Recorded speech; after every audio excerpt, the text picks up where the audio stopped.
What really happened with that Cam Newton 7-on-7 tournament altercation? Which a lot of people thought it was with some kids. It was actually with some parents, which makes it worse. But was he at fault? There's a lot of conflicting stories on that. So we're going to get down to it. We're going to break down the culture of it, why it happened, why we don't see Eli Manning getting into altercations at football camps.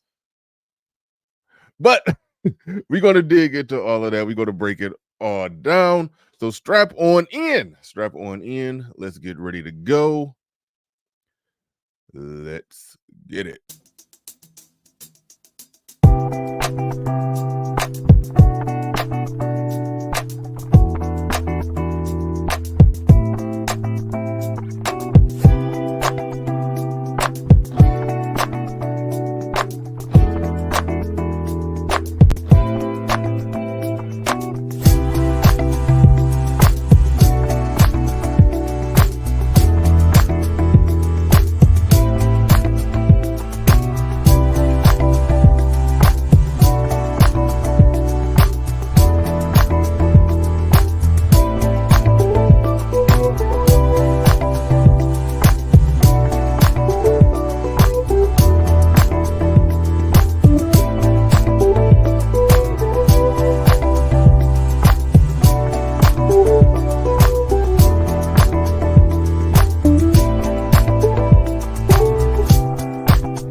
Peace, folks. This is X from TPOT Media. Open your mind and wake your black ass up. You know what time it is. Hit that damn like button as you make your way in the door. Grab a seat, settle in, get ready. It's the Grown Man Hour with your host, my man, Bernard Riley.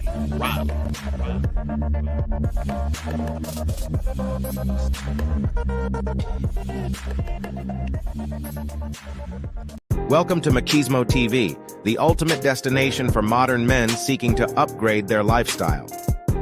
Subscribe to Machismo TV and Saul T-Balls.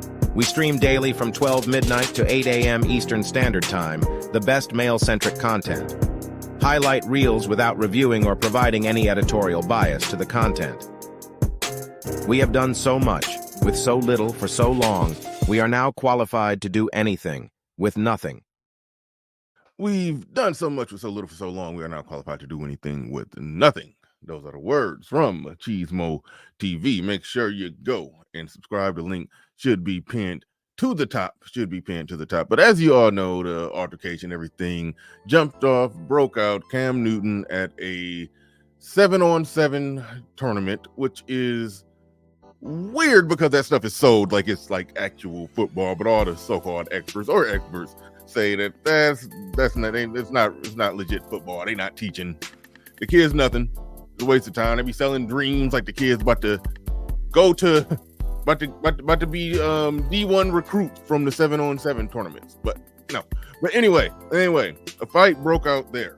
We're going to get into it. But Bandit Nation in the building says salute to the platform. Absolutely, thank you very much. It's Cam's fault. It's always Cam's fault. It's Jermaine's fault. It's always Jermaine's fault. That was a horrible video that I didn't even watch when it was popular. I went back and watched it later, and I was like, ooh, this was gruesome. But anyway, Young Sellers in the building says, sup, family. Mr. Snazzy in the building says, what's good, BR? Shout out to everybody. Joe Ethereal in the building, salute and shout out to you. Absolutely. Thank you very much for coming on in the building. Hood Server says he was thinking about covering this, but from a slightly different angle. I'm interested. RW in the building says, salute, BR. I see you back with the consistent live streams. Yes. Don't hold me to it. But no, I'm trying to work on it, trying to get back in it. But Hood Servative in the building again says, I finally got that Jermaine's fought clip. No, that clip was out for a minute, and I didn't even know what it was or why it exists or how it exists, or I didn't know what it was about. But no, that was the original video was pretty bad. what she did and what she was blaming that man for. That was pretty bad. But all right. Let's get into it. The fight, the altercation that happened, 7-on-7 thing, tournament. Cam Newton has a little organization, has something that he do, and it's a lot of different organizations. They come together and meet up. They have a big tournament. The place that's putting on the tournament, there was a fight. There was an altercation, at risk of some infringement. There's actually another angle of the fight. Wait, I already got that up. There's actually another angle of the fight that very few people, I think very few people have seen. I haven't seen this posted anywhere. This angle is the angle that a lot of people have seen, where he was sort of ragdolling the dudes around because he got, rushed by 2-3 dudes.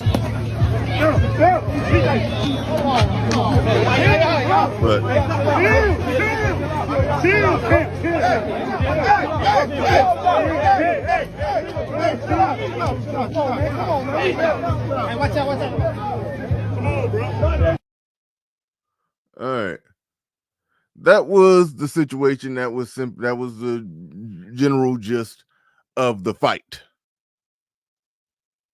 That was the general gist of the fight. I'm reading in the comments. That was what happened. All right. That was what happened. They more or less rushed the man. It was nuance to it where they're saying that it was competitive trash talking between the coaches. Now, the way that the story lays out, I'm going to play some video that shows and proves this, is that more or less, give or take, those were people that Cam Newton ultimately put on. Somebody's going to explain that they weren't exactly coaches, but they were, he called them street agents. They be recruiting the players, making D1 promises like they're actual agents. Really, they just be trying to smash the mamas that be bringing the kids there, thinking they baby going D1. It's like it's some weird effery in there that I got to play some videos to get the full scoop on that. But let me just read something and show everything and show the video, show what happened at a different angle, just for those that don't know, those that didn't see it. It's best to go ahead and get the facts out before we dig deep into the opinionated stuff. But in this clip here is in this article they show a video, a more wider shot, detailed video of what actually happened. But anyway, former NFL MVP Cam Newton removed from a youth football event after scuffle. Always note and keep in mind, it will be unheard of for Peyton and Eli Manning to get rushed and tackled and fought by other coaches and or parents at a damn youth football situation. These are like 14 and under. Video shows QB in an altercation at a 7-on-7 tournament. 34-year-old was not hurt during the apparent fight. The video surfaced on Sunday and appeared to show 2015 NFL MVP Cam Newton involved in a scuffle at a 7-on-7 football tournament in Atlanta. It's always in Atlanta. The video shows Newton wearing one of his custom-made hats. That nigga he's the Mad Hatter. Through the midst of that fight, his hat did not come off. Hat remained on. That's where he draws his strength. All right. No, you remove his hat, he'll shrivel up. He'll turn into like Captain America before the super soldier serum. So that's the key. You want Cam Newton, you gotta take the hat off his head. That's the game.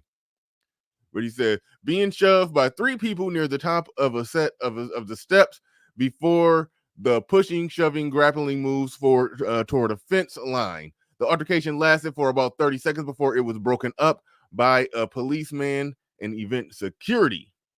All right. Here's a better angle of the whole thing.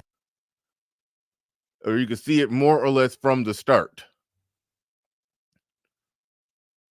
See right there, you can see Cam Newton. Hopefully I can see all of that. Okay, cool.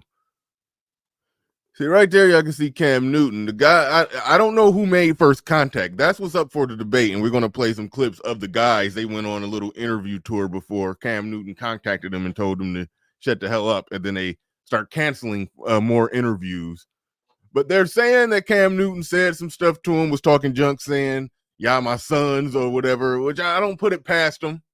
That's not an out of character act. Cam Newton, he's on video talking junk to some kids was talking junk to him, disrespecting him, and he just, got in full character talking junk back like he was on the football field. Like, I mean, so Cam Newton is not immune to into getting in the mud with people. All right. He's not immune to that. So I'm not gonna graduate him to some saintly position here. But it's still completely ridiculous and unheard of that somebody of his stature, I should say, in status, would be attacked. It's just unheard of. But you see that in the hood. You see that amongst black folks. All right, let's roll it. Let's roll it. Damn it. It's acting funny. Hold on, here we go.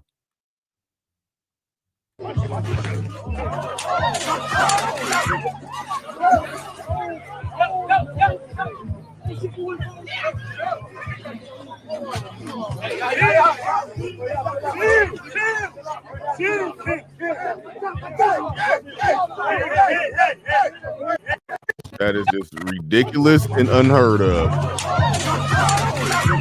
Hold on. I didn't even see that. I don't know who, what, when, why, where, or how, but somebody, Kane, fell down the stairs. Who the hell Kane just fell down the stairs? Look at that.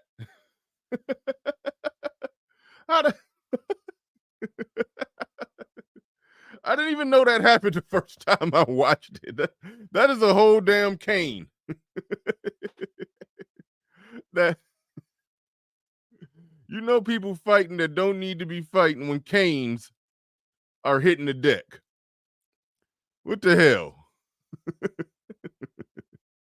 Nobody's cane should be on the floor.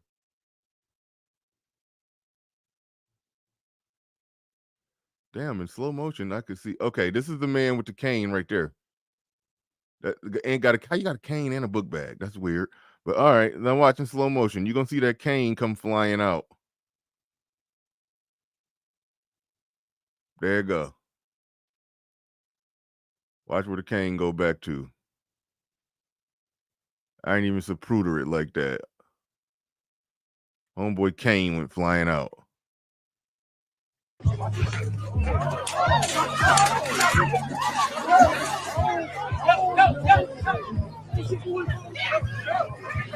Sound like Sonic when that sound like somebody like the coins got knocked out of somebody. That's what it sounds like.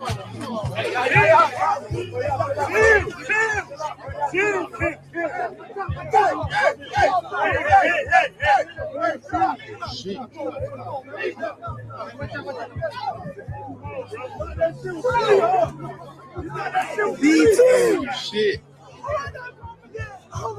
I got it like that. This nigga casual to chill. Who the fuck you think he is? I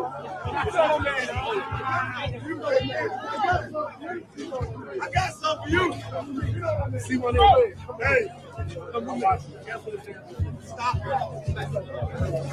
All right. In Cam Newton's defense, one thing that can be argued, he didn't throw a single punch in the altercation.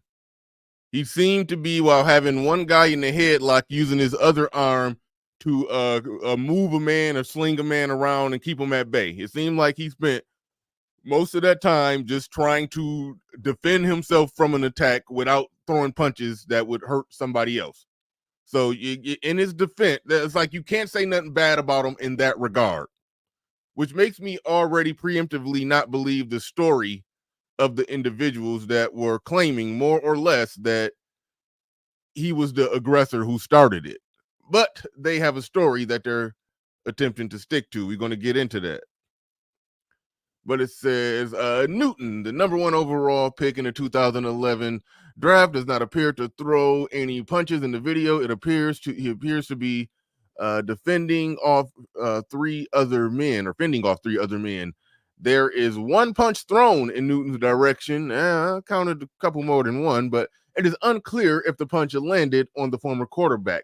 It's also uncertain what prompted the altercation. Newton, who is from Atlanta, it always happens in Atlanta. That's Wakanda. That's the Black Mecca. That's where Black Wall Street, the Black Mecca, Black Wakanda, Africa.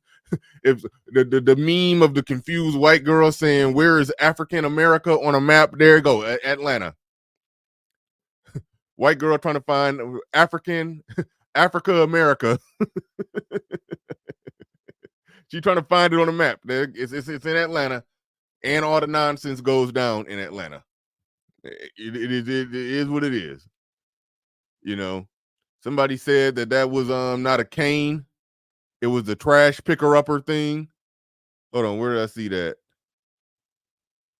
Somebody said it wasn't a cane. It was one of those things that they use to pick up trash. Niggas don't pick up trash. had to go Chris Rock on you. I can't find the comment. I cannot find the comment that said that, but somebody said it wasn't a cane. It looked like a cane to me. I'm not sure. I'm not going to rewind the tape to find out. I just like to believe that it was a cane, okay? If it was one of the things to pick up trash, then fine. We'll go with that. But damn it.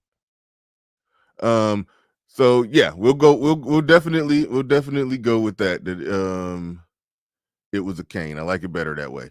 But all right, let's read the rest of the article. Then I want to pull up some more stuff of what they had to say. Newton, who is from Atlanta, runs the C1N. That's, CN stands for Cam Newton. The 1 is the number he wore on his jersey. An organization founded in 2021, which focuses on developing young athletes' skills in football by providing opportunities to compete at the highest level through 7-on-7 tournaments and other events, according to Newton's website. The website said that the organization's mission is to create an environment where grown-ups fight in front of kids. No, it don't say that. The organization's mission is to create an environment that fosters growth and development on and off the field, helping young athletes achieve their goals in football and life.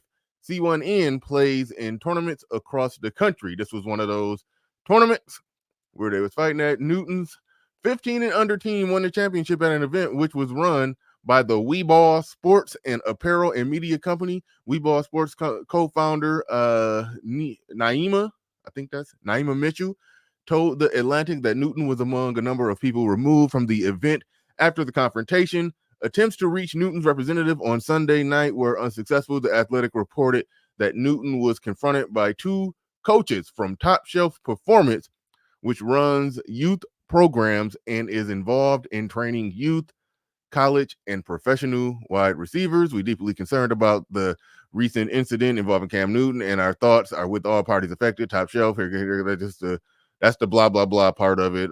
Newton hasn't played in the NFL since 2021. Carolina Panthers, blah, blah, blah. All right. Okay. All right. That's the gist of the article. Now, let's get to the part, because I want to break down. Got to break down a couple of things. Y'all hit the like button. Hit that like button. Not there. Give me a second. Yep, y'all probably saw this one. This was one of the guys who was involved in the altercation. This is him talking. He does a formal radio interview. This is just him talking shit. Hey man, I'm gonna say it. They can't hide the film now. You know what I'm saying? That 3 times. You know what I'm saying? Y'all not throwing that, none throwing that Atlanta hero quarterback.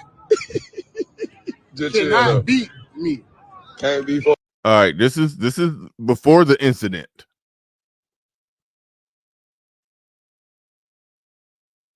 This is before the incident. All right. So he already talking junk, saying y'all Atlanta hero non-throwing quarterback. Like he's taking shots at somebody who will likely be an NFL Hall of Famer. I was having a discussion with somebody because Jason Whitlock was hating. I'm gonna play some of Jason Whitlock stuff. Jason Whitlock was more or less hating, saying Cam Newton not going to be in the Hall of Fame. I had to do a little research on it, and yeah, he likely will. Even if all of his NFL credentials, winning that MVP in the NFL, and with all the accumulated stats and going to the Super Bowl, not winning in the Super Bowl, even if all that don't put him over the top, winning the championship game in the in college, and he did win the Heisman. Hold on, he definitely won the Heisman. Hold on. Sorry. I could be wrong on that. I think Cam Newton won the Heisman. He had a good college career. Cam Newton became the third Auburn Tiger to win the Heisman. Okay, so he won the Heisman, won the Rose Bowl, the whole, yeah. So he's solid. He's solid. He's in the Hall of Fame. So yeah, Jason Whitlock be hating.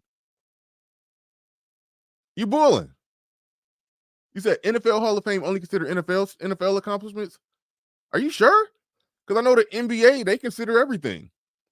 It's players who had, average NBA careers, but if they had an outstanding college career, or hell, like even Arvydas Sabonis, who was mediocre, he was good, not great in the early 2000s in the NBA, but what he did overseas got him in the Hall of Fame.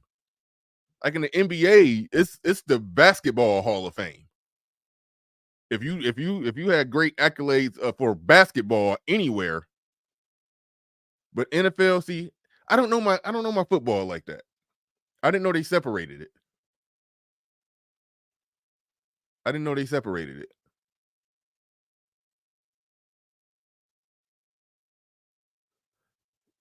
NBA, it don't matter. NBA, they merge it all together. It's no separation or distinction between whether or not it's a NFL accomplishment or a college accomplishment. I didn't know football separated it. I thought they did it like basketball. Because Christian Laettner didn't have an NBA career worthy of the Hall of Fame, but his college career will help him get in there. Like stuff like that be happening with the NBA. But all right.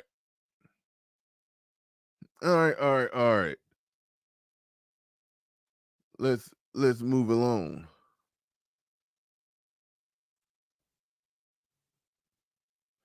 You said, "Come on, man." What you mean, "Come on, man"? That is a acceptable thing to not know.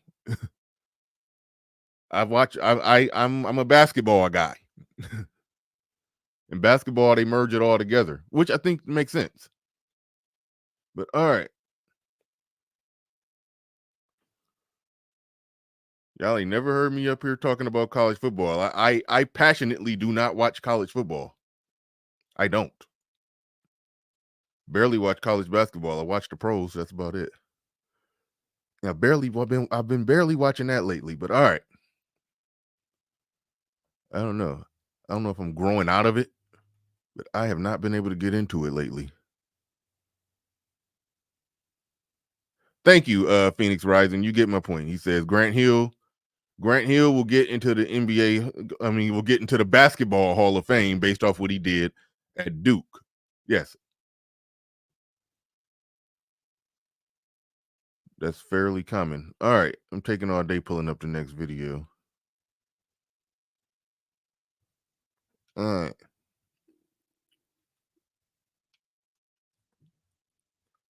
Like, what can make anyone like so angry? Because I'm sitting here and I'm speaking to you guys, and there's so much that you guys are doing for the community, and you're pouring into these young men.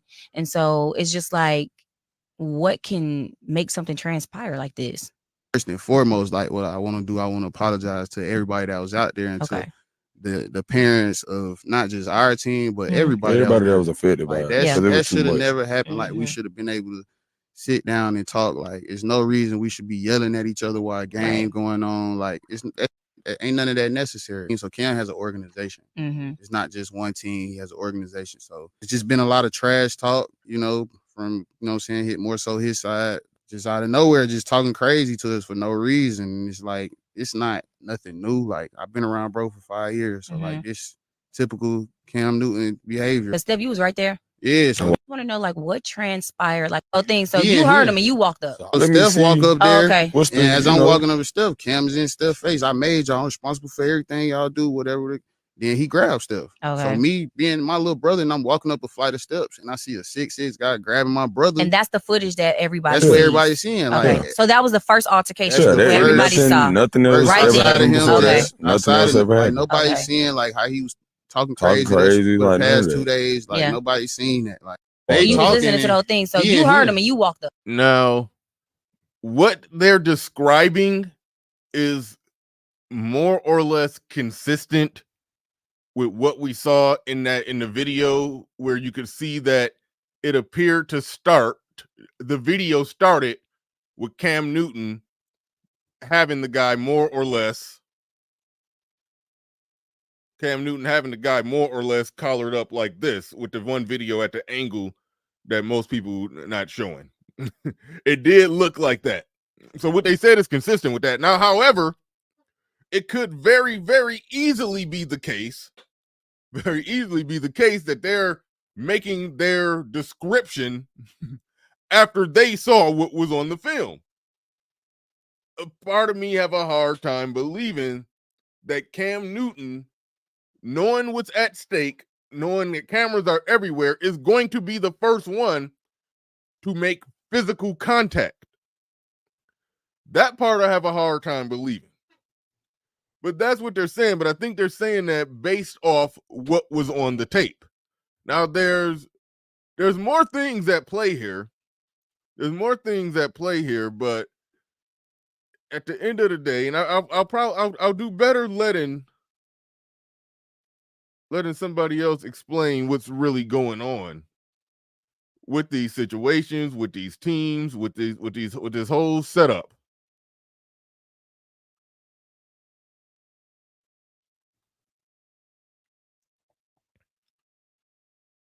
You said top shelf is TSP is copping, please. Okay.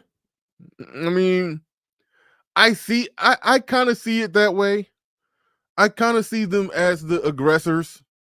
I just view it from a perspective is that Cam Newton is a big superstar. They got roped up and entangled with a superstar. And so their natural inclination is to push the issue.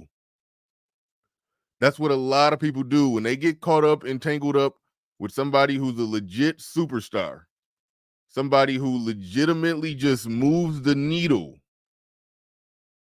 on just everything, and it's like you're measuring arms, you're competing with him at something that's not actual on a football field, but they are competitors in that regard. And yeah, I think it's very plausible that they were looking for a moment. And this person who's close to it is going to break down a lot of that. So let's get into it. Not going to respect an adult. And this guy's 30, okay? He's a little younger than Cam. Cam won a Heisman. He won a Natty, okay? Parents are definitely not going to respect an adult. You know, named Talib, his brother, shoot a guy out of Pop Warner. Yeah. Mm-hmm. We've seen all this. So it's escalating. It's getting out of control. It's because they have no parenting at home, number one. The kids don't respect their own parents and definitely not going to respect an adult. And right there, he's talking about the youth with a PH, but no, they're going to get into talking about the actual people that was involved in the fight. I just wanted to back up to make sure we got the full context on the way in. This guy's 30, okay? He's a little younger than Cam. Cam won a Heisman. He won a national title, and he went to a Super Bowl and an MVP in the NFL. He's a 1%er regardless of what we say about him. Agree? Gotcha. Yes, but to all those things, I would say so. And any street dude I know would be like, so what? It ain't the street dude. In the NFL now, huh? It ain't the street dude that I'm concerned about. It's the kids that look up to the street dude who sucker punched Cam Newton. Like the kids are the ones that are in this thing. That was not kids. Those were two.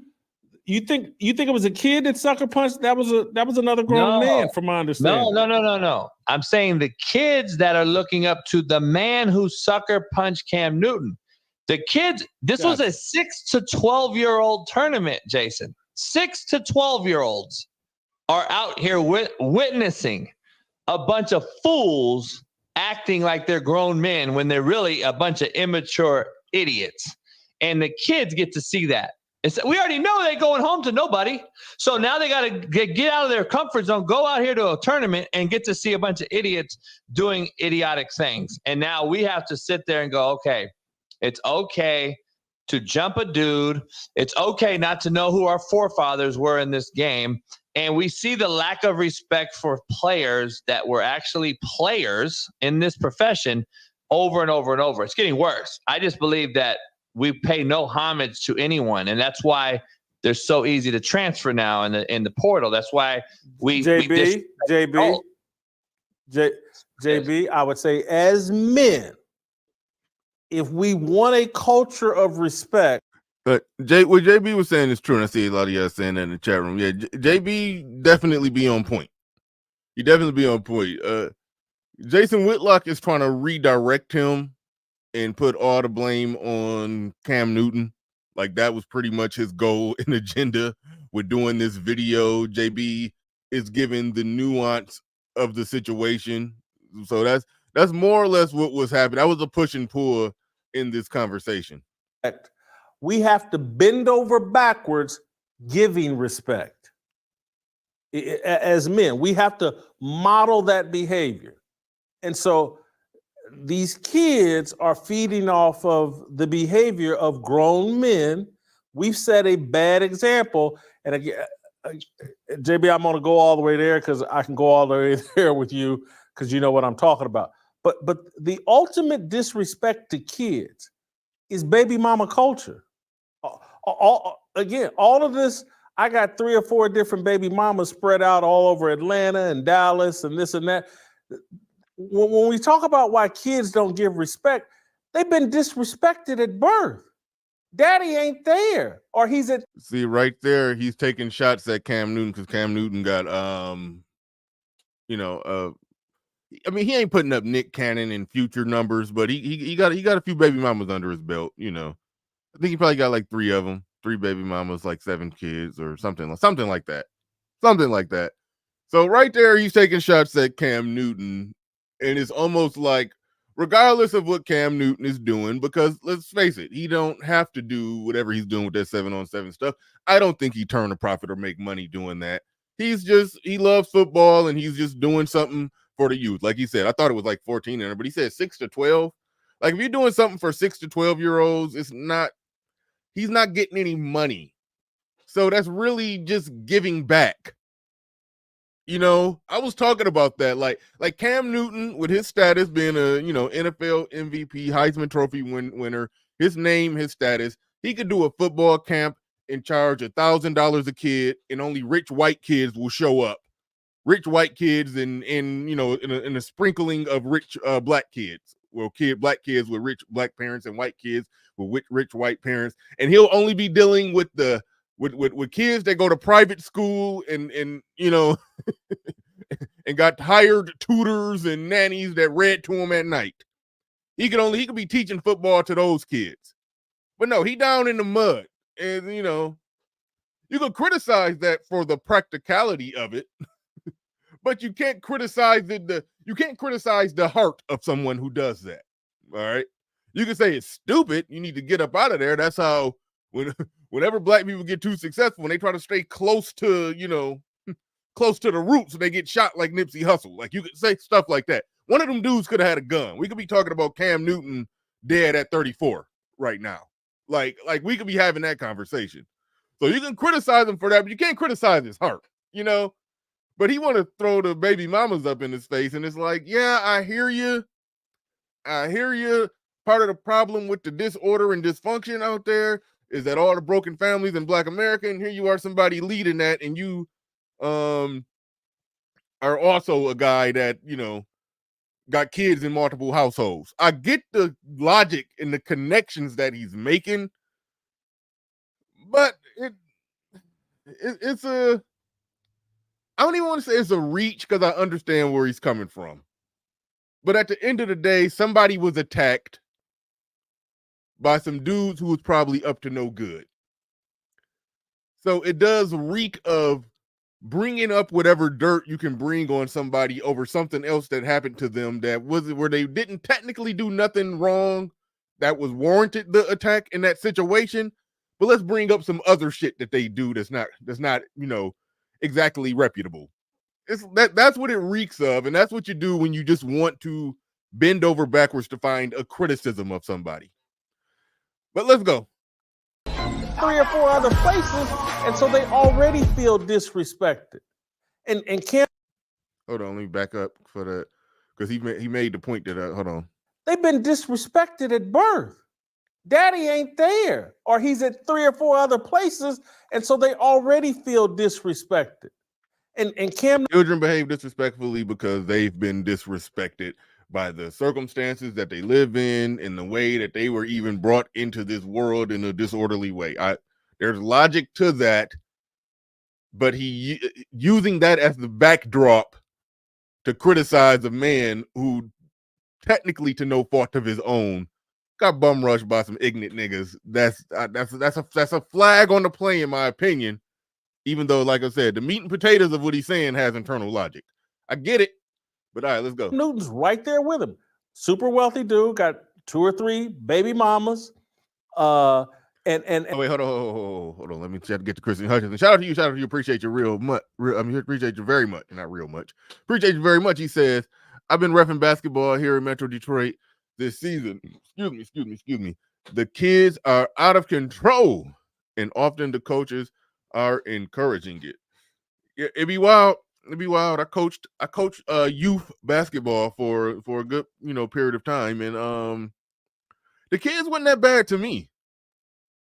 The parents was more crazier than the kids. That was my problem. I dealt with more crazy parents than out of control kids. That was just my experience. But all right. And I'm looking at everybody talk about this that is caping up for Cam and pretending like Cam's done nothing wrong. This whole, I'm going all the way there. I care less. I couldn't care less. You can handle it. Black culture is disrespectful to kids. Period. End of story. And so I'm not shocked that the kids are disrespectful because the entire culture preaches to them that they're worthless, valueless, that unworthy of a father in the home, unworthy of being called anything but. That's what we do. We make music about shooting and killing each other, and then we're shocked that we play this music at 7-on-7 camps and violence breaks out. We're disrespecting the kids from jump. Here's the issue, though. There's a difference between a coach, which the word you used a few times, which to me is disrespectful to the actual coach out there. These guys aren't coaches, Jason. They're street agents. We call them street agents. They are exactly what you just described. They're trying to actually go in and hit that when we talk about the mama.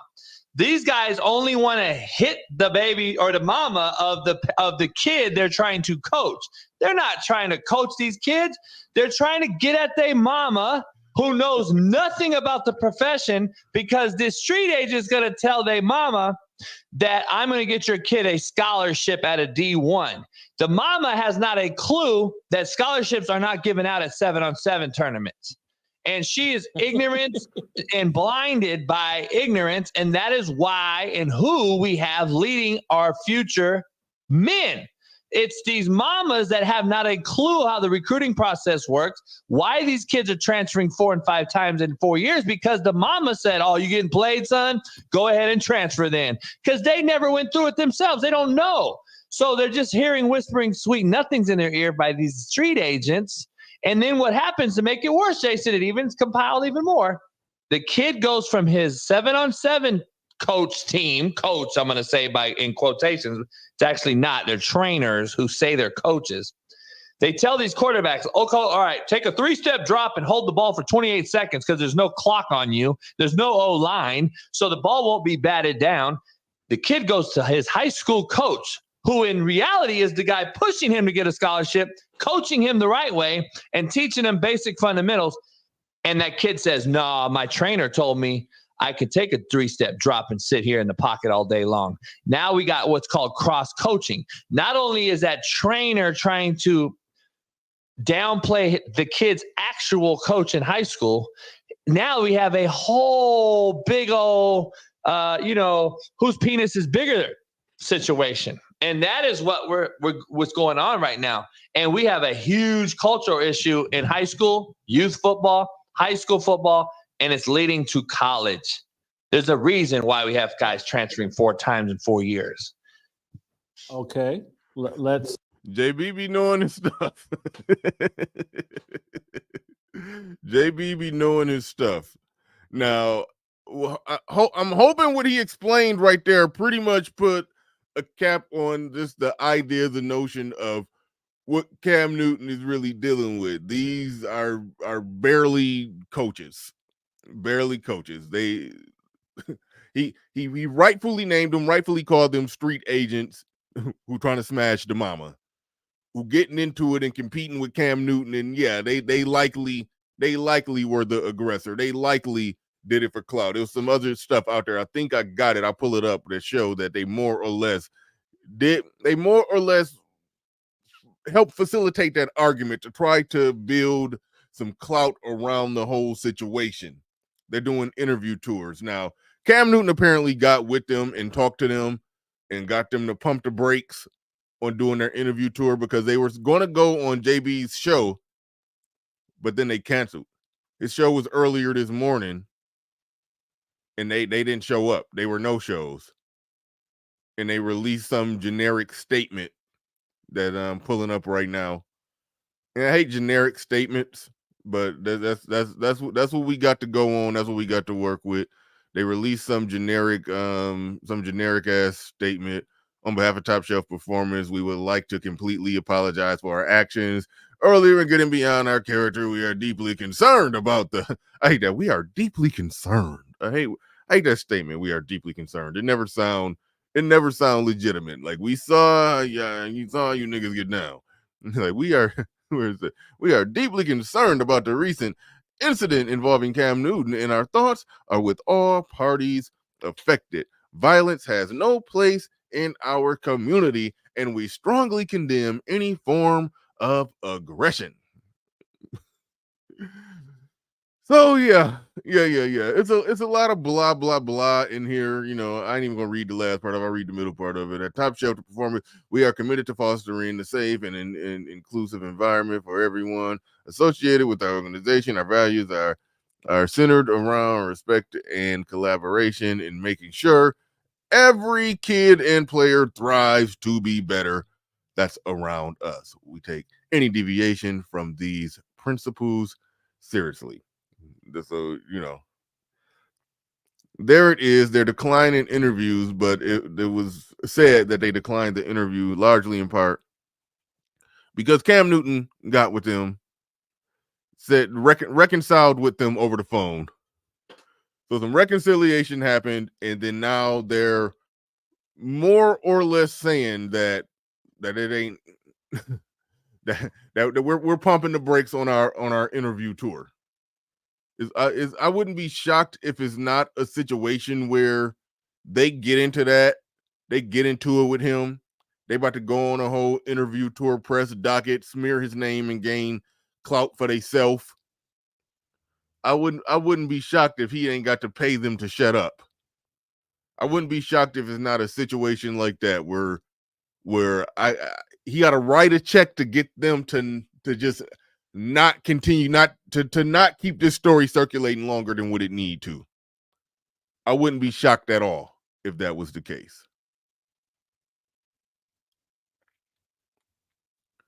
All right. I wasn't going to roll too much of this, but I got to pull something else up, so it's probably be a good idea. You're giving more context here of the dudes not showing up. because he was set to have an interview with him. And I was waiting on his interview this morning. I was going to base a lot of what I said based off what they said in the interview, because it sounded like they had a solid story that sort of made it seem like Cam Newton was perhaps the aggressor. But only thing I think I could legitimately say Cam Newton is guilty of is getting down in the mud with the trash talking. That's about it. And only kids know what they know. Kids don't know what they don't know. And we are setting them up for massive fucking failure. Period. Just telling you. So nobody gets a pass, by the way, to me. Listen, the Cats didn't want to come on the show. They said that Cam Newton reached out to them to reconcile the differences. Apparently, they squashed their beef. Stefan Brown, who was coming on the show, issued a statement. He issued this. That's the statement I just read. In a nutshell, we don't condone violence. We didn't want to have any violence. Blah blah blah, and etc. etc. Don't start none, won't be none. Just remember that. And the bottom line is, you jumped this cat. You jumped him. At the end of the day, you still jumped the cat. And I don't care if he called you his daddy, if he put his hands on you, then it's a one-on-one scrap. It is what it is. So, I don't know. But listen, my great co-host, Ball State legend, Naptown's finest, Far East Side, 317, Fox very own, right. AR5 goggle wearing, Lamar Jackson defending. All right, hold Think on. he can hoop in. Where I'm at. Give me a second. Trying to pull this down. I'm trying to get to something else, but I got something else playing that I didn't mean to have playing in the background. Yeah, I couldn't hear it, but I could hear it.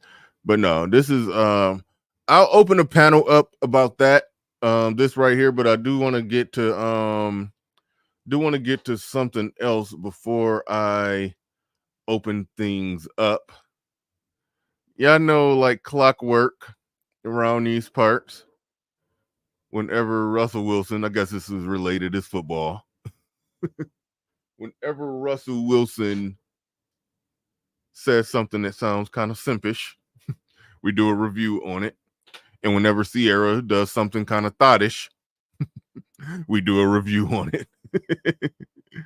So yeah, Russell Wilson is up here talking. So he's on that I Am Athlete show.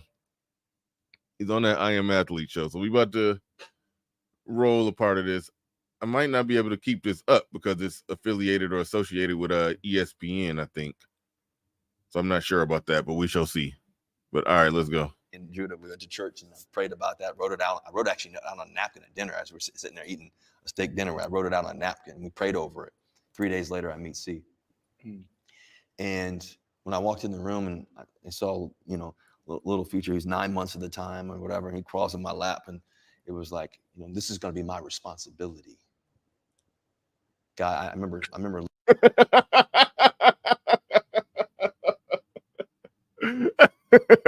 Hold on.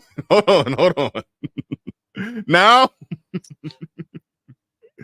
at the time that statement didn't hit right at the time.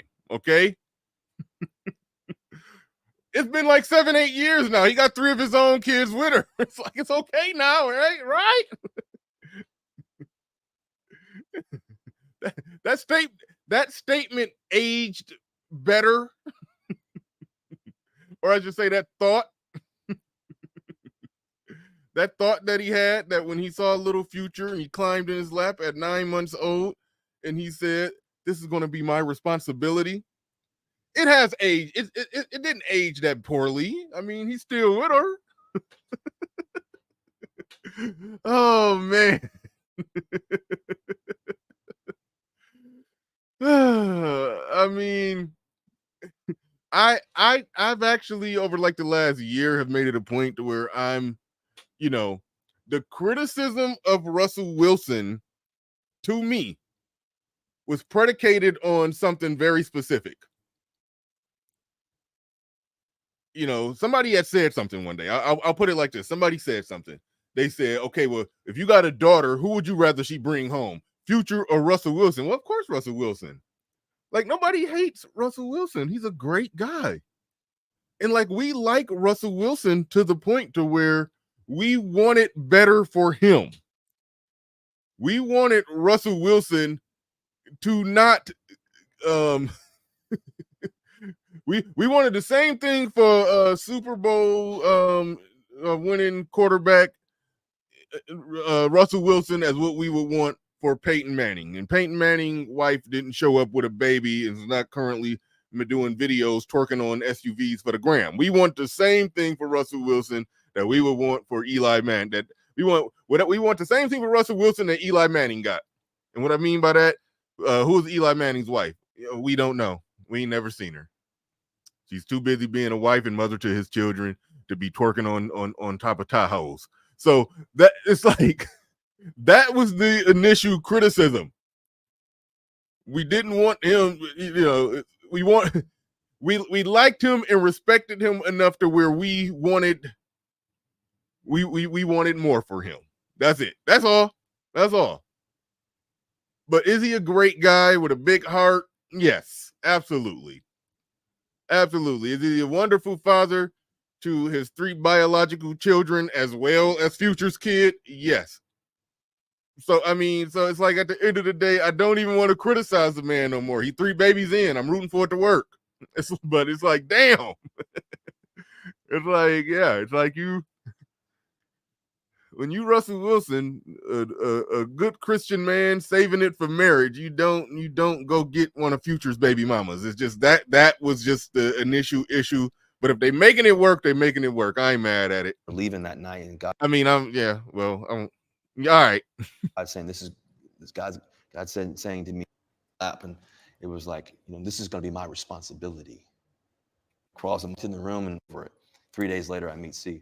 But that statement is, and they had met, they had only known each other for 3 days. Like, this statement is like in the Simping Hall of Fame. This is in the Simping Hall of Fame. You meet a woman, and 3 days after you meet that woman, you looking at her 9-month-old saying, this is going to be my responsibility. They're eating a steak dinner. I wrote it out on a napkin, and we prayed over it. 3 days later, I meet C. And when I walked in the room and I saw, little Future, he's 9 months at the time. Wait, this was the day he met her. Okay, so if the day you meet a woman, and on that same day you meet her 9-month-old, and you're looking at the 9-month-old saying, that's going to be my responsibility. Yeah, that's like next level. That's the next level. And he crawls in my lap, and it was like, this is going to be my responsibility.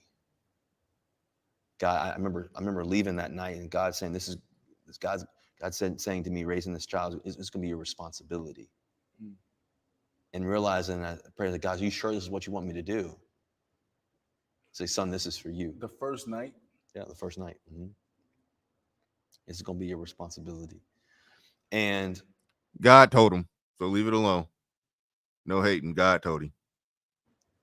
Was that scary? Oh, yeah. I mean, I think scary just in the sense of, not scary, but it was more so an opportunity. Like, okay. Somebody said, don't blame God. You can't argue with this man about what God told him. If he met a woman in the day that he met her, God told him that boy, that 9-month-old baby that she had on her hip, was going to be his responsibility. Do not get in between a discussion between that man and God. That's between him and God. Leave him alone. Leave him alone. Okay, God, this is what you want me to do. This is, stepping in to raise, a child with C and this and that, and realizing that, okay, God, like, I know she's the one for me, but also too, I'm going to take this responsibility as well. Like, okay, like, and I was ready for that. I was ready to, I love children, as you. Women love this story, and I even get it. I get why they love it, but it's something sinister about why they love it. I mean, the soft side of them is like, oh, that's sweet, but the more sinister side of them is like, ooh, I can go out and be a hoe and get knocked up by some hood nigga or any nigga, and that got a bunch of baby mamas, but I could go do that, and I'm still gonna be able to get a man this good to marry me afterwards. I get to go live my life, thought it up, go through a nice, elaborate, extensive whole phase, and come show up with babies, and I'm still gonna get this. It's that's the that's like the hood rat fairy tale wet dream. It's like that's everything. So I get why they like it. Even the soft, sensitive side of them like it, and the more devious side of them like it. It's the perfect storm. It's like you. This is it. This is hood rat fairy tale. Love kids and everything else, but it was like, man, to help raise a child and everything else, understanding that, okay, God, you're gonna give me this opportunity. What a gift. Even Jesus himself, like Joseph was a stepdad. I was like, okay, it wasn't biologically his. Mary got knocked up by God. Your woman got knocked up by a nigga named Future. Like, what the fuck? Don't, man, ain't the same. It is not the same. Joseph can legitimately say he was called on by God if you accept and believe all the supernatural aspects of the Bible and blah, blah, blah, blah, blah. Okay, Joseph can legitimately say his wife, was called on by God. So in that sense, he felt that he was called. It is legitimate in that regard if you accept all aspects of the story. It's like you can't just say random chicks getting knocked up by seeable, physical, touchable niggas who also knocking up other women. By this logic, Future is the Holy Spirit. by this logic. He's the Holy Spirit infusing his blessings upon women of the streets, of which good men like Russell Wilson are called upon by the Lord and Savior Future to Lord. Good men like Russell are called upon by Future to take care of, to help bring the Savior into the world. That's what we're going with. That's what we're going with. So I'm like, okay, God, you're gonna give me this opportunity to love the way that you were loved, like to love the way that you want us to love. Wait, God, that you want me to. And so then, it's been an amazing journey, obviously, raising 4 kids. And y'all have 4 babies. Yep. Mm-hmm. I'm gonna ask the question later, like y'all done, but damn, bro, you want more? Go ahead, see more. So you got 4 babies right now. Might be done. What's the best piece of advice you can give us men out there on parenting? Not parenting, on being a father. Let's put the link in the chat room. All right, let's put the link in the chat. I'm gonna roll a little bit more of this, but no, just keeping it a buck. You're a man. I think if I'm not mistaken, he was saving it for marriage. That's why he had her become a born again virgin. You're a decent dude like that.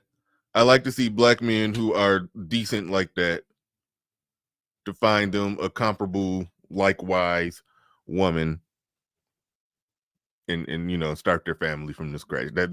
That's what I like to see for black men. That's what we don't see that with other men who have his character and accomplishments and an understanding of what they want. You don't see that. You don't see them going and getting I can't think of a white celebrity chick that's knocked up by, they got a baby bus. I can't even think of the equivalent. You just don't see them going to get that. But they're making it work. If they happy, they got 3 kids. I'm rooting for it at this point. I'm rooting for it at this point. But it was a side eye in the beginning. But Dane C in the building says top flight performer or top flight security Shout out to you. Shout out to you. That looked like that was from a moment earlier in the stream. Looked like that was from a moment earlier in the stream. These last $2, I'm not gonna lose. All right. Shout out to you. Shout out to you. I think you're referring to the last part of the stream. I was reading something in the back. I got distracted. All right. Link in the chat. Anybody want to come if you want to talk about the previous situation, the Cam Newton situation, or you want to talk about this? Either one is fine. I'm an hour.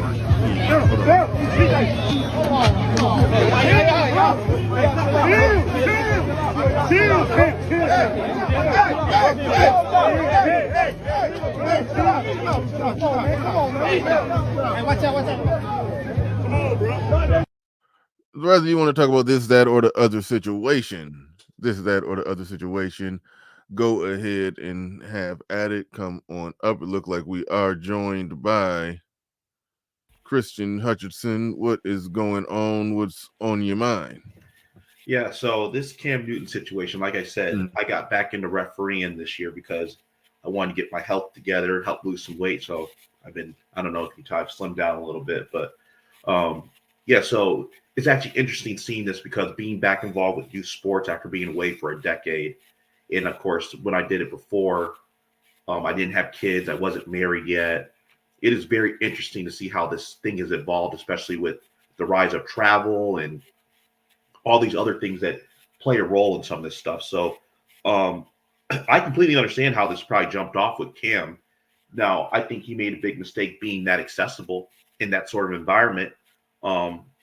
That if he wants to have his own team or host an event for like these 7-on-7s or whatever this is, he shouldn't even be in Gen Pop like that.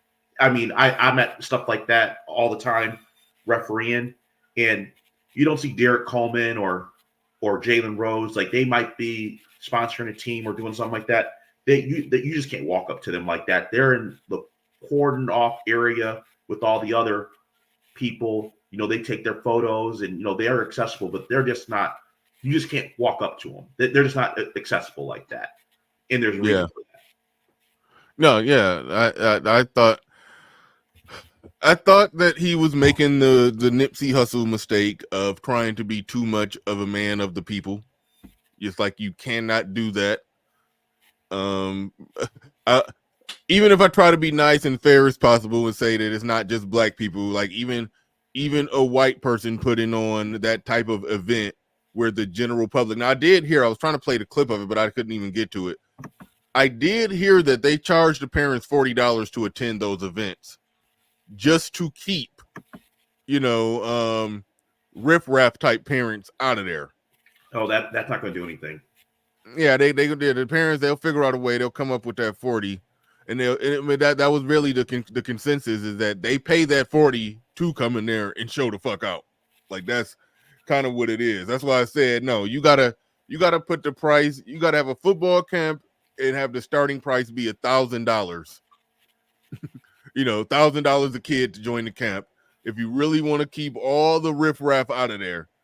But I do think, do you think that you see that with a white MVP Heisman Trophy winning quarterback running some type of camp structured in a similar way where the general white public or white do you see that's possible? Is that just only with black folks? I would say, look, I've been in places where they can get wild too. I mean, I don't know. I know they get wild, but I can't find a video or think of a situation anywhere where, one of their sports athlete, one of the heroes, Super Bowl winning or MVP or Heisman Trophy winning quarterback involved in an event with the youth with a PH could get bum rushed by other white men. It's just like this. Oh, go ahead. Yeah, but the thing is, Cam Newton, they said he was talking trash and going back and forth. Mm-hmm. I would say that doesn't help. That's a call. Again, he made himself accessible, and then he was engaged in the behavior. So that you created motive and opportunity, and so at that point, what's going to happen next is going to happen next, and that's what happened with Cam. I mean, is there a larger commentary to be had? Yeah, but again, just being back involved with youth sports again this year, in the last few months, really. The parents, they have their things going on, the coaches, and then the players. And the players are reflective of what the adults are doing. Like, I had a game right after Christmas, right after I got back from Cuba. And I was telling Ed about this, actually. That basically this team we had, these kids were just doing all sorts of stuff. They were taking cheap shots. It was just not a clean game. It was not good. It was like something out of a 1980s basketball game, but it was not within the rules remotely. Well, the head coach, we're telling the head coach to get his players under control.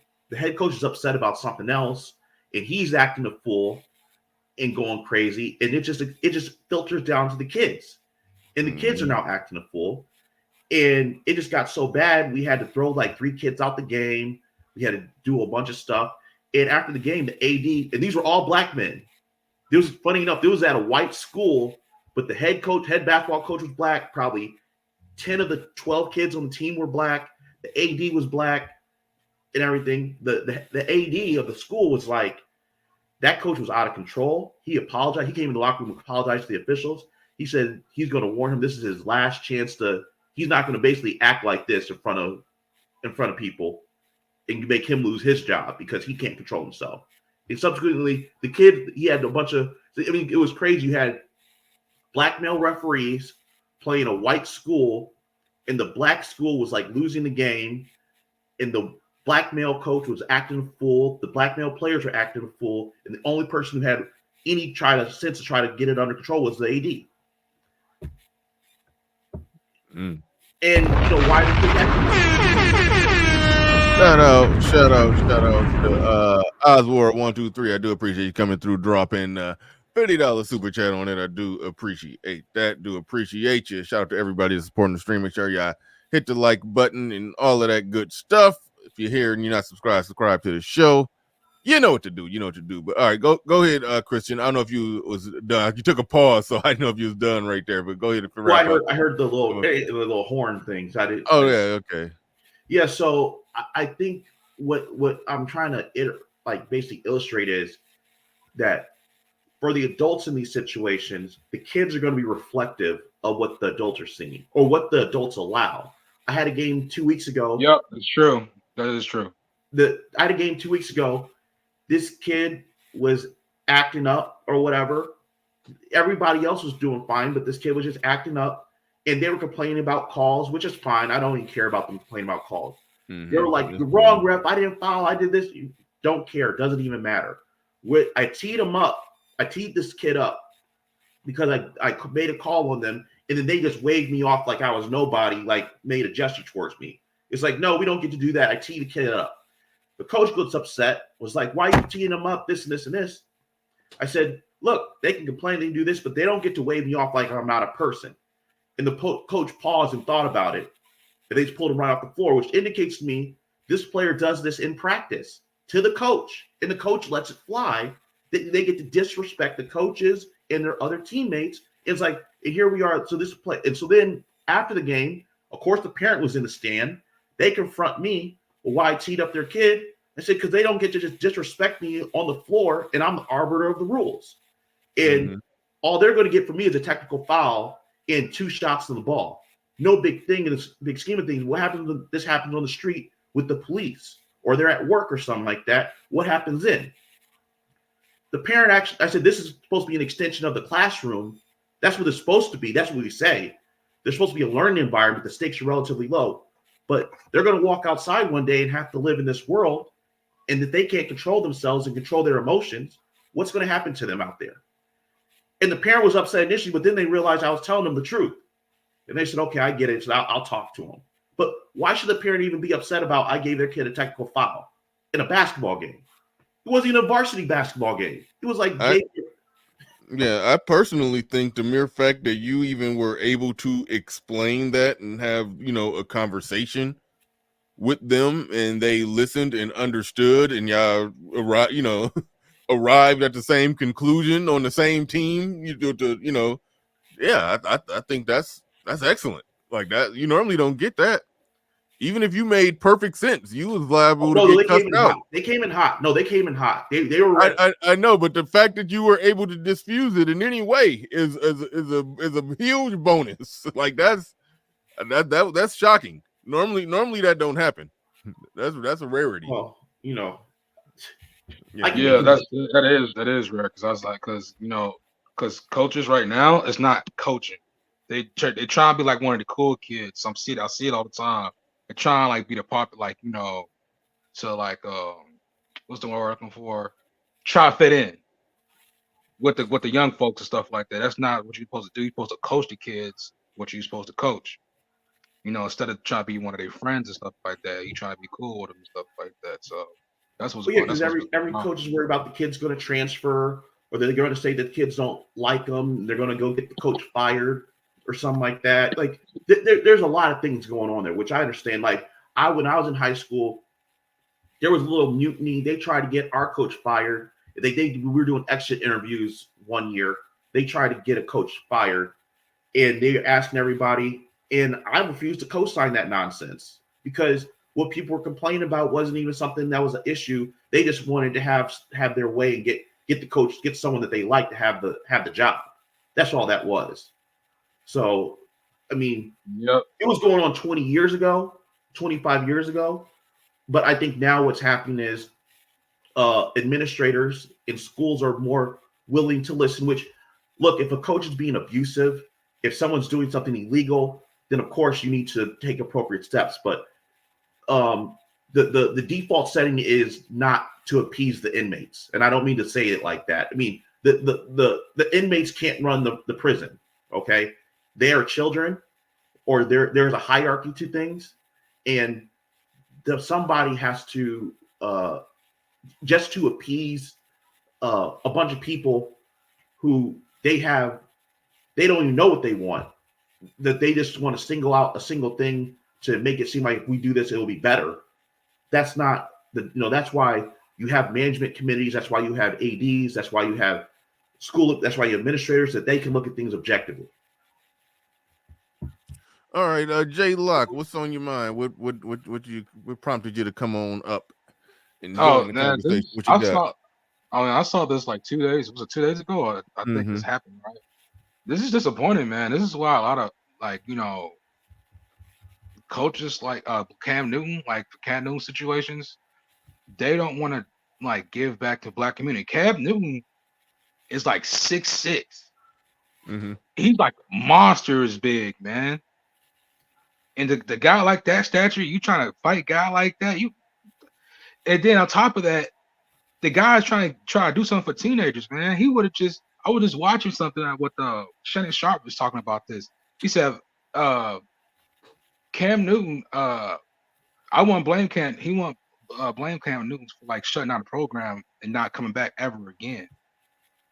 The situations like that, and it's kind of embarrassing, man. It's embarrassing, and for that to happen, and especially with your own people, because you don't see Peyton Manning and Tom Brady go through this type of stuff. Exactly. And then go ahead.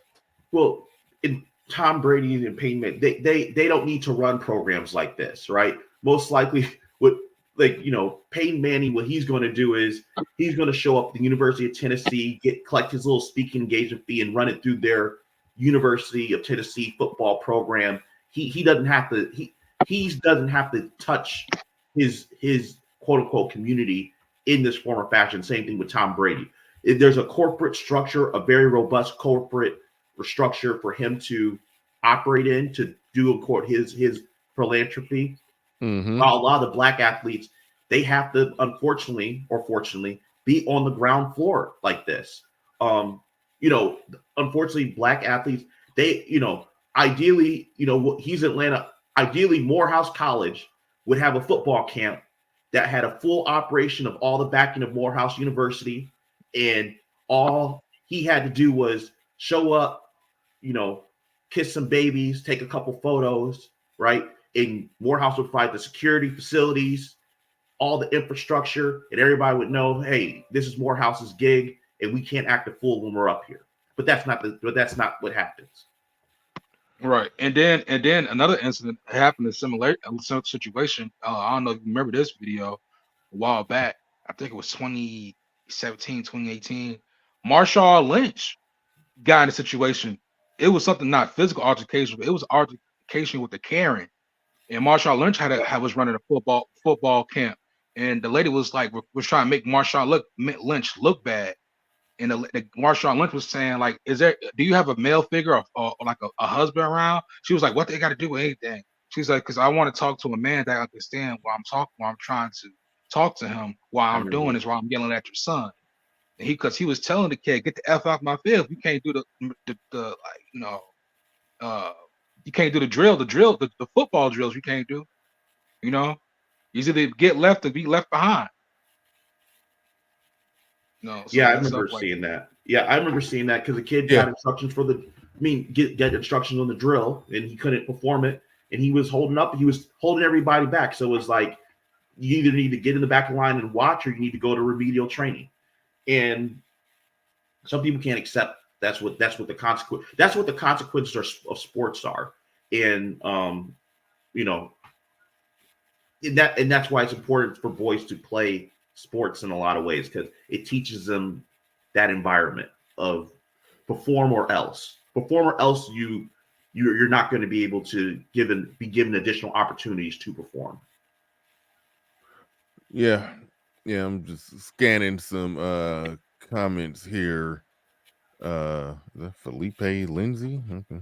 He says the time has come for Black families to address. Well, it says Bernard Riley. The time has come for Black families to address and care for their family members who are out of pocket and get them back on track. It's not Cam's responsibility to fix the problem. I don't know if anybody has argued that it's his responsibility, so I don't know exactly what you mean by that. But a lot of the disorder that you see when Black people try to do relatively normal stuff, a lot of that disorder that you see, I think it does come from families just being out of order. So that part is definitely correct. Says the white people buy into higher level teams and they pay those players. We need more coaches like Cam to actually invest.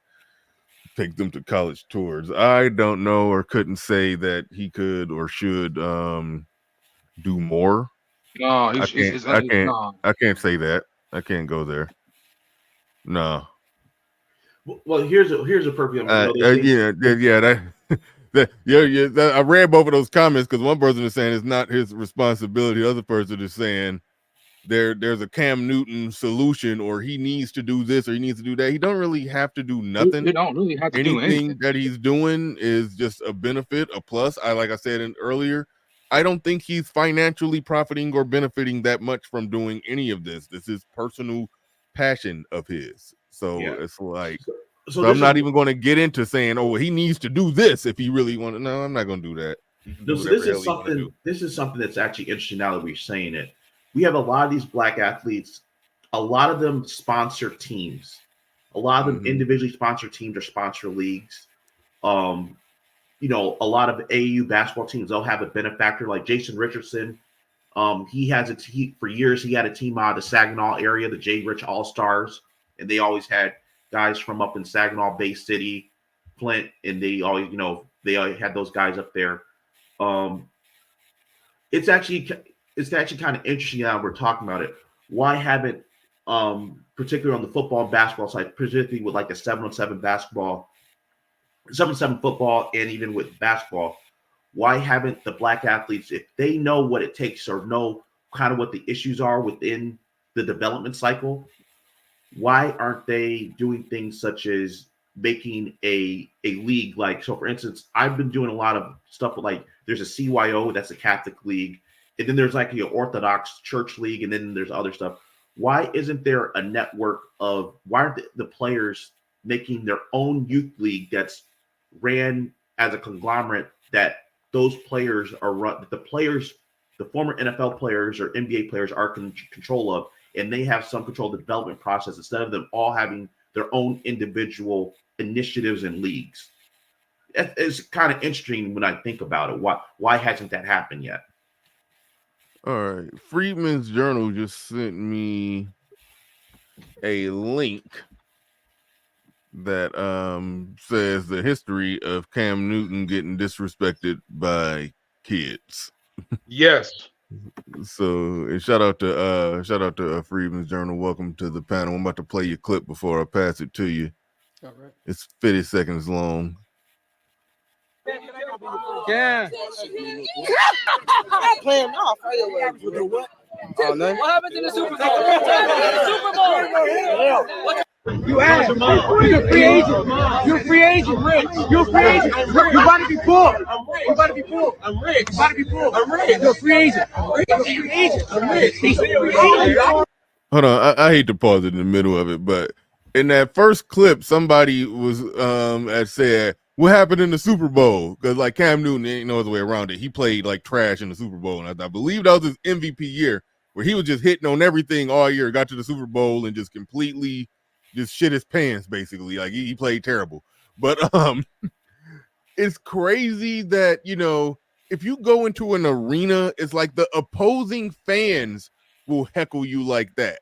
You know, they will call out your weakest moments. They'll heckle you. They'll do this. They'll do that. It's so that's what I'm just seeing from here. Like right now, this dude is calling out that he a free agent. I think this probably was around the time when he was like halfway in and halfway out the league. It's like, why are these 2020? Yeah, this is back in 2020. Well, so it's like, why are these kids heckling him like they're the opposition fans of the road team? It's like, that's crazy. It's like you don't do that to him when you see him in the street. Like if you're a Utah Jazz fan and the Lakers come into town, yeah, you're gonna heckle Kobe, or well, let's fast forward today. You're gonna heckle LeBron James or Anthony Davis. But if you're somebody seeing them at a camp or something that they're putting on, you're not, and you're one of the kids there, you're not going to heckle them like that. That's just stupid. But anyway, let's go. You're a free agent, Rick. You're a free agent. You about to be pulled. You about to be pulled. I'm Rick. You about to be pulled. I'm Rick. You're a free agent. You're a free agent. I'm Rick. He's a free agent. Where your daddy is? Let me talk to your dad. Let me talk to your dad. Where's your dad? You're a free agent. Where's your dad? You're a free agent. You're a free agent. You asked. Talk to. Let me. Where's your dad? Where's your pop?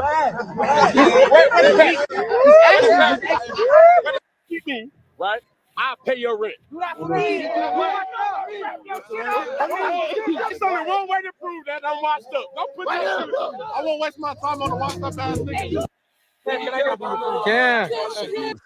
A kid who never sniffed Division I college is calling an NFL, you know, a retired past his prime NFL player washed up. It's like, that is just a crazy thing to do. Again, unless you're the opposing, unless, you know, he came into your arena and you're the opposing team, you're with the Detroit Lions, and you see Cam running through the tunnel, and you can yell and call him washed up then. But other than that, you don't do that at no damn camp that he putting on. It's just like, that's just out of control to me. But go ahead, Freedman's Journal. You got the floor. You got the mic. Hey, thanks, BR. I just shared that video because you cannot be a man with authority in the gynocracy. It's not possible. It's not possible. You rise too high, the men will pull you down, and the women will most surely pull you down. It's just you can't do it, you know? And to Christian's point is like, well, why don't, you know, black athletes do that? That's why, right?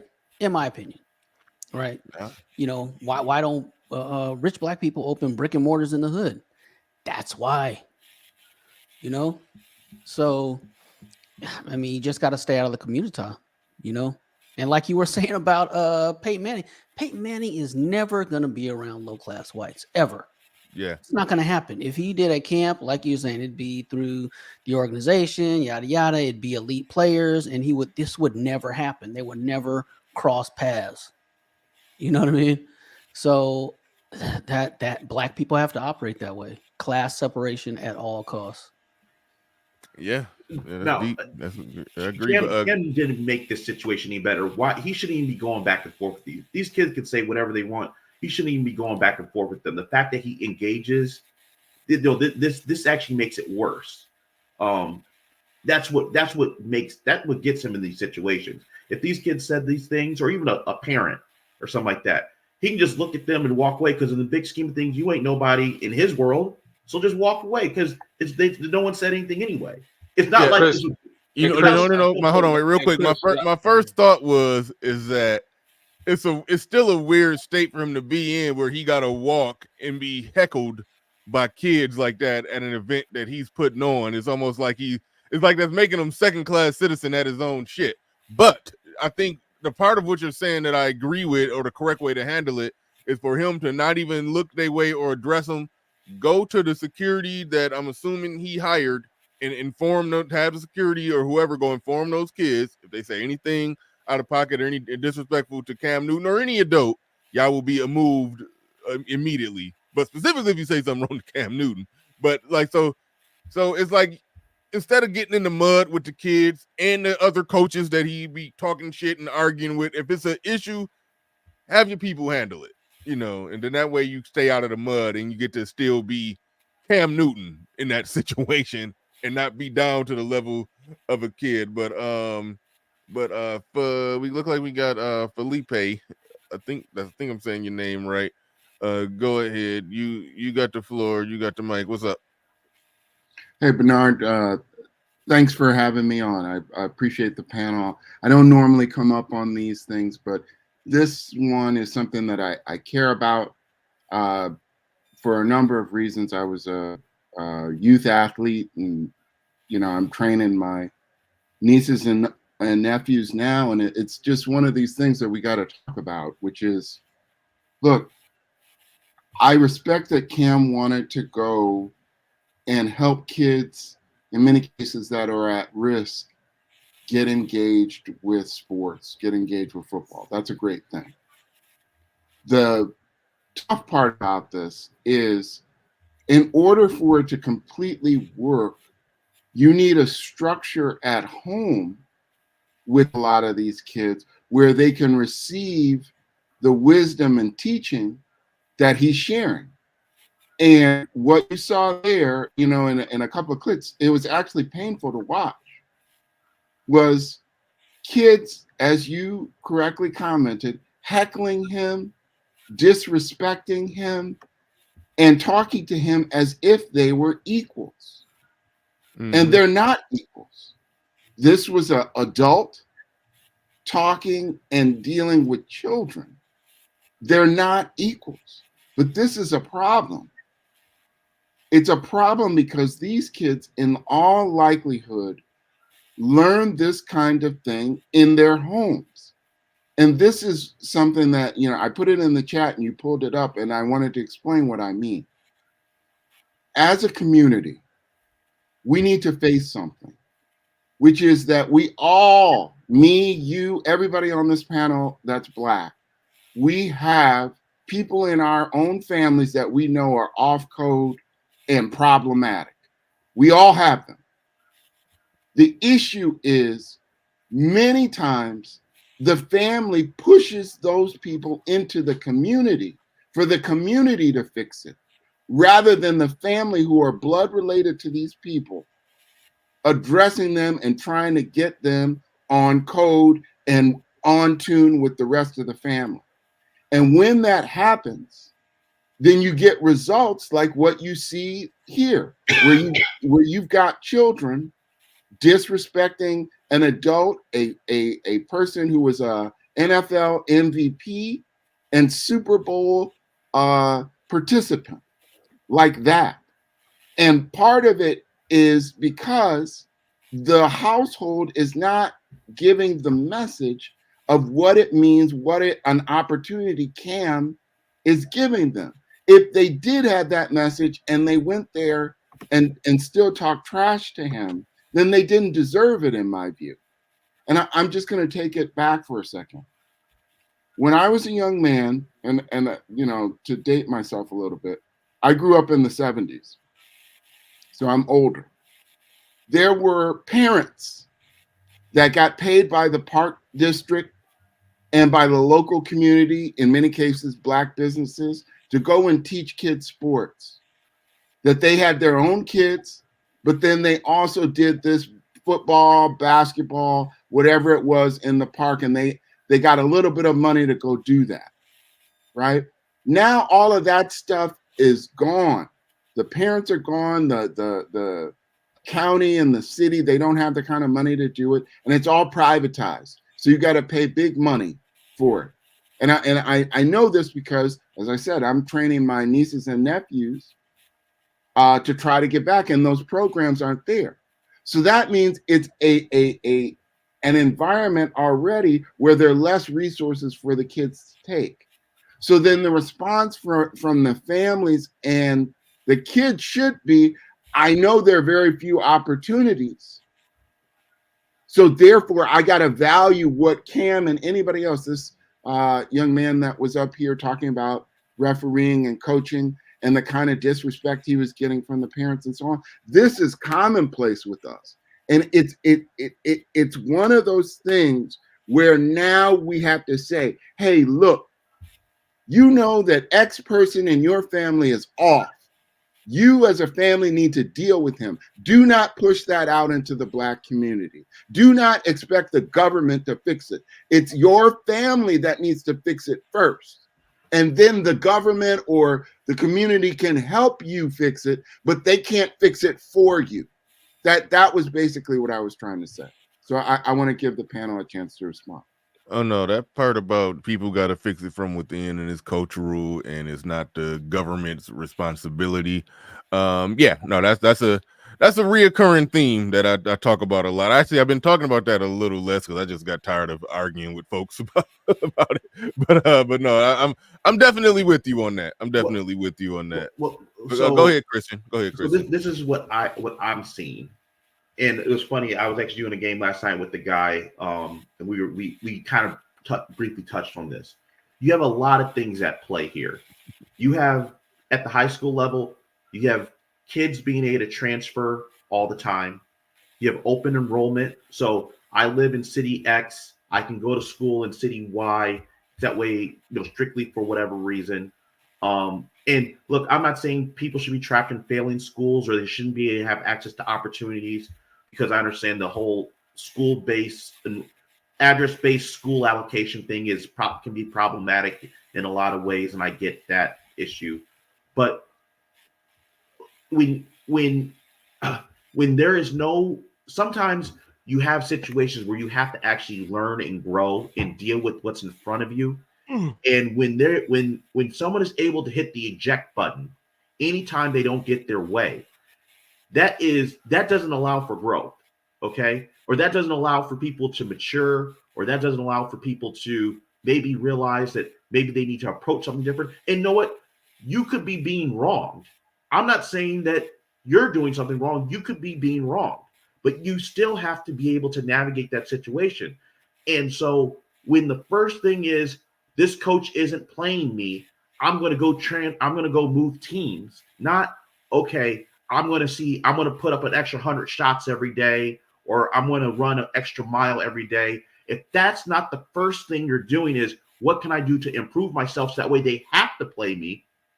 The first thing you do is, I go home, my mom and dad or me, we go home and we go talk to another coach and we just go move teams. You're never going to that's a big problem with what the issue is. And that leads to all sorts of other problems like asset allocation and resource allocation, because what happens is now people just pick up and leave whenever they want to. So it's impossible. So the coaches in the organization, everything is about trying to retain and appease people. It's not actually about development and growth. You know what's funny, Christian? Yeah. If I'm saying that right. Yeah. You ever notice these situations always comes up, these problems, sports comes with always football instead of you don't see this in MMA gyms or boxing gym, because you know why? You know why they don't act that way? Oh, the person that's training them probably can kick their ass. I assume that. Exactly. And they get straight the hell out. They will. You don't see videos of them talking crazy to their or former athletes or boxers like a Floyd Mayweather or freaking Bernard Hopkins or John Jones. They know what happens to them if they do that to them. Yeah, they know I they remember get me and that my work brother. done. Me and my brother talked about that. He said when Floyd Mayweather was coming up, he didn't have no choice but to listen. His daddy was a boxer, his uncle, everybody he trained by boxed professionally at some level. So think about it. He 14, 15, getting, teenage testosterone and kind of hot-headed. No, they still could whip his ass. So it's like, don't you think you about to get out of control up in here. It's like, so yeah, it wasn't until he was, he probably by the time he was, 18, 19, they probably couldn't mess with him no more. But he had to listen up to a certain point. But now it's like the whole the nature of it is different with basketball and football. But combat sports, nah, you don't see them out of line, and you don't see the people in combat sports out of line when they, between the ages of 10 and 14 or 14 and under, or even 16 and under. You don't see that. Think about an old white guy named Customato had Mike Tyson under control. Oh, that's deep. But that's No, he pulled a gun out on him on Mike Tyson one time also as well for something he did. I forgot what his name was. I thought that was Terry. Wasn't that Terry Atlas pulled a gun on him? I think so. I think he pulled a gun out on him and something happened at the gym. He said, "Hey man, listen, this ain't what you listen." He's straight. he and Mike Tyson apologized after that. Yeah, that was Terry Atlas because he did something to Atlas's daughter or something like that. He said, "Hey." Oh yeah, I didn't hear. Yeah, I was wondering what happened. Okay, all right, now I know that. Yeah. Yeah, I don't know nothing about that story. That's a new story for me. Go ahead. And Christian Hutchinson, you know what else? The disrespect is not only from the kids, it's also for the media. Stephen A. Smith, I didn't know this. He had the audacity to talk trash about Cam Newton for years, but all of a sudden this incident comes up. He on the side now, dude. You was the main one. People watch your TV. What else? What you think was gonna happen? If you're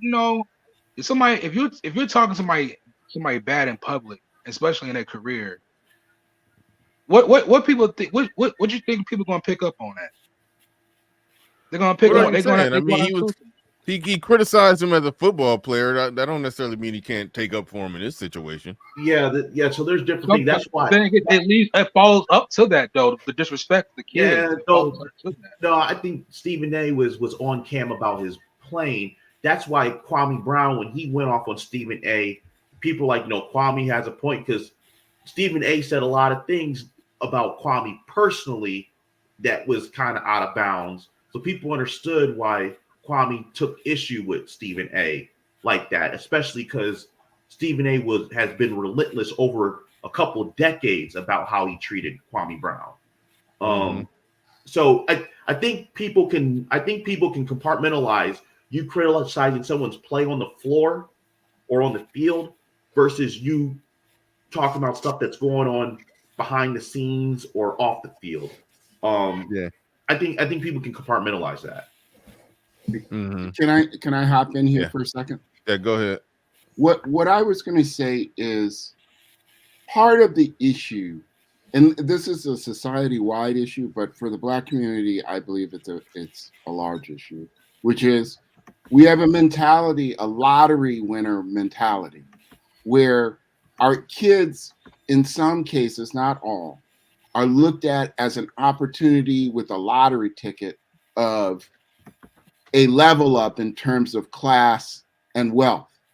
And because we have that outlook, then what happens is, what I believe your name is Christian, where you were talking about where the kids are switching schools and they're doing all this kind of movement in between different programs and so on because they believe that their lottery ticket kid is a level up for the family, where that is not necessarily what the sports was supposed to teach.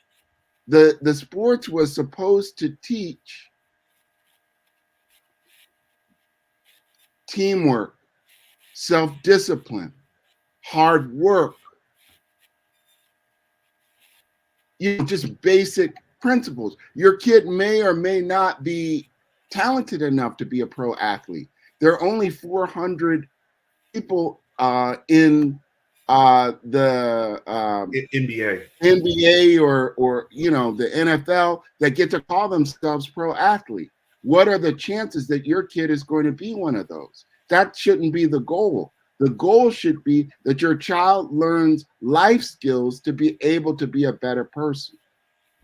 And that's what I wanted to throw there. All right. Let me and they was calling me out for yawning. That's normally when it's time to wrap it up when I get to yawn. And so shout out to everybody in the building. Shout out to everybody who supported the stream. Appreciate each and every one of y'all. We about to make our way up on out of here. Like to thank all of y'all for coming on the panel and having y'all say what this. Do appreciate you. But with that said, ladies and gentlemen, welcome to Machismo TV, the ultimate destination for modern men seeking to upgrade their lifestyle. Subscribe to Machismo TV and Saul T-Balls. We stream daily from 12 midnight to 8 a.m. Eastern Standard Time, the best male-centric content. Highlight reels without reviewing or providing any editorial bias to the content.